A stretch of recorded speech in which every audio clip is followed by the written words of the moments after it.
திமுகவுடன் எந்த கசப்பும் இல்லை என்றும் விரைவில் தொகுதி பங்கீடு இறுதி செய்யப்படும் என்றும் விசிக தலைவர் திருமாவளவன் தெரிவித்துள்ளார். சென்னை சேத்துப்பட்டில் அக்கட்சியின் மாவட்ட அலுவலகத்தை திறந்து வைத்த பின் செய்தியாளர்களுக்கு அவர் அளித்த பேட்டியை மகாயுத்தம் மேடை பகுதியில் பார்க்கலாம். திமுகவுக்கும் விசிகாவுக்கும் இடையில எந்த கசப்பும் இல்லை. சுமூகமான முறையிலே தீர்வை காண்போம்.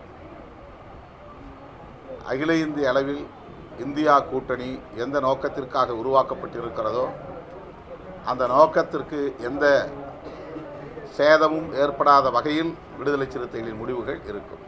அதிமுகவோடு நட்பாக இருக்கிற பாமக, அதிமுகவோடு நட்பாக இருக்கிற பிற கட்சிகள் சிதறி கிடக்கின்றன. அவருடைய கூட்டணி கட்சிகளை முதலில் ஒருங்கிணைத்து அவர்கள் ஒரு கூட்டணியை உருவாக்கட்டும்.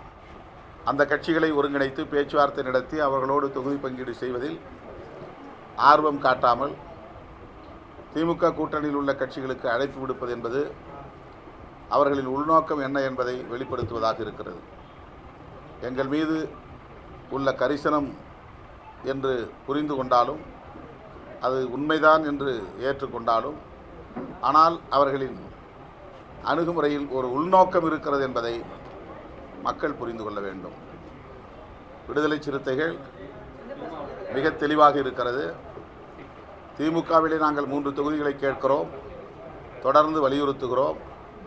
அது வேண்டும் என்பதில் உறுதியாக இருக்கிறோம்.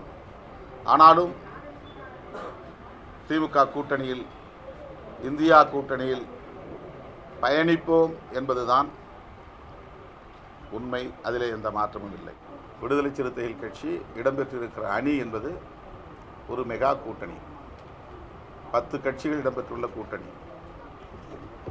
விடுதலை சிறுத்தைகளை எப்படி அவர்கள் அரவணைக்கிறார்களோ அப்படி ஒவ்வொரு கட்சியையும் அவர்களின் தேவையை உணர்ந்து அரவணைக்க வேண்டிய பொறுப்பில் திமுக இருக்கிறது என்பதையும் நாங்கள் அறிவோம்.